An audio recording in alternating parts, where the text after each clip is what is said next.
His name is Hugo Pinell, a.k.a. Yogi. He was part of the San Quentin Six back in the days when they were in San Quentin, when we first turned into revolutionists and activists. Feeling like the police had did him wrong and feeling like he was a political prisoner, he did his best to break out. There were 6 people involved in this, and all of them were African. And they were all part of either the Black Panther movement or the Black Guerrilla family. They held the prison hostage and killed 3 police. 2 of them were white. 1 was a Mexican. And on top of that, they held 1 hostage, and she was a female. During the time that she was held captive, 3 of the dudes that was involved in the San Quentin Six did something kind of foul. They wound up raping her.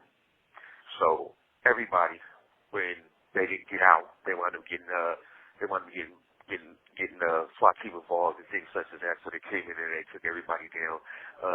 It was a hostage situation, so they got another case. The case went down. They charged everybody with attempted escape, assault, battery, murder on 2 murders, and a rape. So he had a bad rap on his jacket. They charged everybody, and anybody who knows anything about prison knows that rape is one thing that we do not take lightly. So he goes to the shoe for this, and he's been sitting in this shoe for, I think it was 38 years. During this time, when he first got to the shoe, the Aryan Brotherhood, which are the Black Guerrilla family's enemies, it's a white supremacist gang, had approached him about it.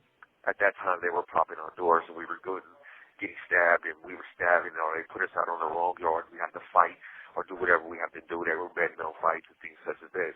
It was right around the time, I'd say 5 years after George Jackson was killed, our founder. So the Aryan Brotherhood put a hit out on him, and this was 38 years ago, thinking that we would never get out. Like, everybody was like, who cares? This goes back to what I said when I said that people in prison have a very long memory, kind of like an elephant. They don't remember things. We may lay it dormant, but we remember that whatever is done in the dark will always come to light. So we fast forward to 2014. I'm 7.5 months away from going home. At the time, I'm 34 years old, I'm waiting to get out, and they let everybody out the shoe. They sent us all to Folsom to be on. As we're on the yard, Hugo Pinell pops up. He's like, oh, hey, what's up with Yogi? He's an old man at this time, and he tells us, he says, look, we're going to get the yard structure, so on and so forth, but we know that the Aryan Brotherhoods, the ABs, are going to come over here, and they're going to try to do something to me because I still have that hit on my jacket. But at this time, it was supposed to be, we all formed a peace treaty so we couldn't get out of this shoe. That was part of the hunger strike that we had for 4.5 months, so on and so forth.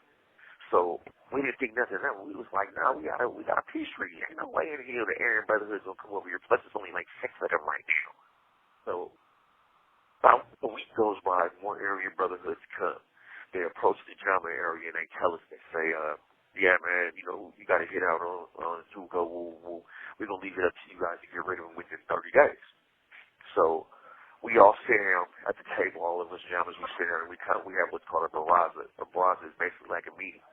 And we're talking to each other, and we come up with the idea, like, look, Yogi wants to go to CR where the white boys are pretty much, they're not even active, they're like dormant, but all of the blacks over there on their yard function.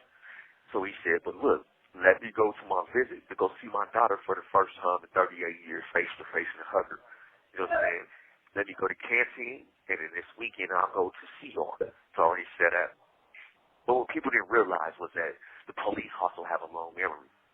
See, the police in here, when they can't do their own job, they'll send some inmates to go do your job for you.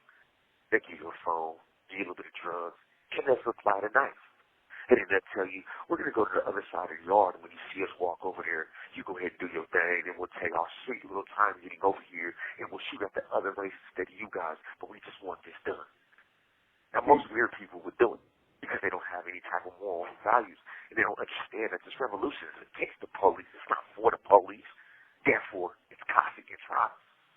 If it was me, I would tell them, fuck you, feed your fish and throw you back in the ocean. But it wasn't. So we put security what we call OOS. See, OOS alone means that it's security. It's a constant state of practice. It's existing.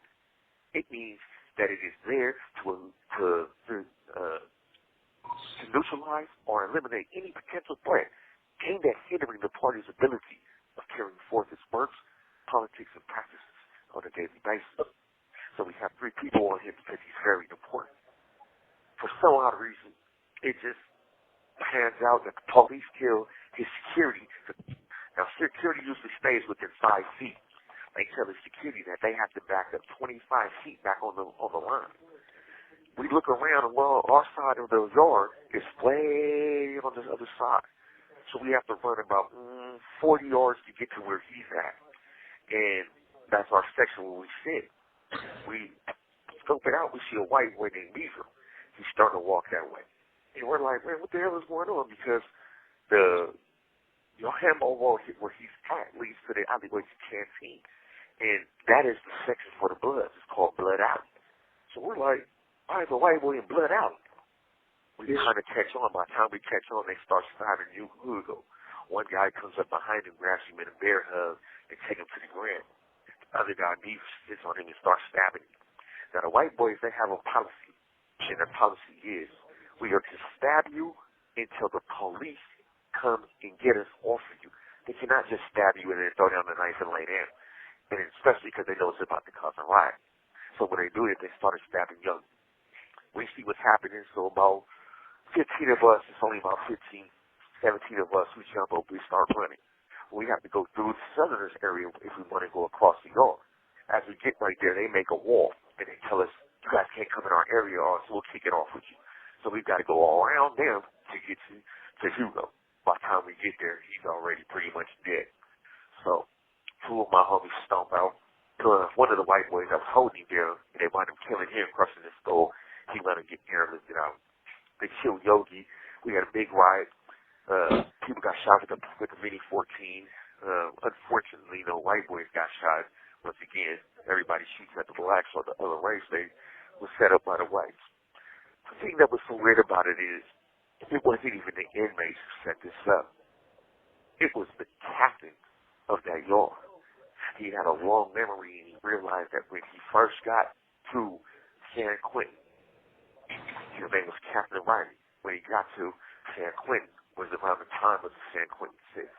So he felt like he had a personal vendetta against Yogi. Without a Yogi's dead, may he rest in peace. We have lost a major fraction to our organization. This is the founder, one of the main founders of Jama. He has laid down bylaws. He has laid down his sweat, his blood, his tears for this. We have had hunger strikes where we've starved ourselves just to get a point across in the change of rule or regulation. This was during the time when us and our Northern Brown brothers were so strong that it was an unbreakable bond. After he died, a lot of my Northern Brown brothers and us, we thought that we should go ahead and kick it off and have a second wave. Because, yes, we killed one of them, and they killed one of ours. But basically, if you look at it, people say, well, it's a death for a death. No, it's not. It's like you just traded right now a Ricky Henderson card for a Babe Ruth rookie card. We lost a major factor. They lost their nobody. And that hurt. Yet, everybody looked at it, the higher ups that was still around what we call the committee, that said, hey, look, bro, if you look at it, he's kind of wrong. He had a hit out on him. He's done certain things. He's got problems within the organization. We're going to let it go because it's a peace treaty. A lot of us felt like, fuck a peace treaty. What do you mean? If it was a peace treaty, he wouldn't have did it at all. On top of that, the rules and regulations of a level 4 yard state that if one of mine have to go, the blacks are to remove him. Not the white boys. It's an automatic foul for another race to put their hands on another race. Whether you're black, white, Mexican, Northern, brown, brother, whatever it may be, also or other. So it hurt. But it showed us that sometimes perception is more deadlier than reality. The people who you think really are supposed to protect you and to serve you put their face on TV and say, oh, we're here to protect society. We make sure that everybody's safe. This mace, this badge, this block gun, and this Mini 14 is here for your protection. No, it's not. That's the same way George Jackson got killed. Now imagine, You were in a shoe yard by yourself. They let you out on the yard instead. They had to blow your brains out because you had a 9mm in your afro. Now, how the hell can that happen? It's unbelievable, right? I suggest you guys look it up. Look up George Jackson, the death of George Jackson. George Lester Jackson. Look up the death of Hugo Pinell. Look up the life of Geronimo Pratt in the San Quentin Six. These are the founders that I swear that have shed their blood for us to be able to walk these main lines today. And yet, revolutionists such as myself still give our everything for that. If we ever get our hands on beaver, it's over. But we must understand that we must watch ourselves at all times, because every move, every step, every breath that we take, we must understand that we will wind up just like Yogi. Nothing is guaranteed. A lot of people think just because you got a parole date that you're going to go. Now, a parole date means that there's just a date that date's going to open where they have to let you go. But the key factor to this is you must first make it to your parole date. If for the cost of a little bit of nothing, stepping on somebody's shoe or saying fuck you to an organization or cussing somebody out, not showing them respect, talking over them on the tier, so on and so forth, or you putting your hands on a CO, who is the enemies of us? Get you killed by your own fraction or get you set up 25, 30 years down the line. Why is that so? It's so because they have taken the threats that the threat to California Department of Corrections and put us in a shoe. They lock us down for 23 hours a day in a room where you don't get to see the sun. Your back window is blanked out with black paint so you can't see outside. Your front window, when you look at it, you're looking at a white wall. It's called sensory deprivation. You don't have contact with another man. You don't have contact with the outside world. In some places, they make you reach a meal on a monitor. It's amazing. If anyone had 3 dogs and put 3 dogs in a cell the size of one of our shoe cells, you get a ticket for cruelty to animals. And they have 2 grown men in that same room. So their outside temperatures flared. We have to ask ourselves, why do men such as Hugo Pinell, George Jackson, Romeo, Pratt, Tommy Two Guns, Michael Wally, Double R, Fraser, why do guys like that have to die every day for us to be able to walk these lines so we can have a vision of what tomorrow is? If you have all these youngsters that disregard everything that we've been through, and you listen to the police when they say, please step back 25 feet, get on the grass. When your assignment is to stay within 5 feet of this man. They don't understand why that rule is in place. Something happens and you realize that 5 feet could be the last 5 seconds of your life. That's the story of Hugo Pinell.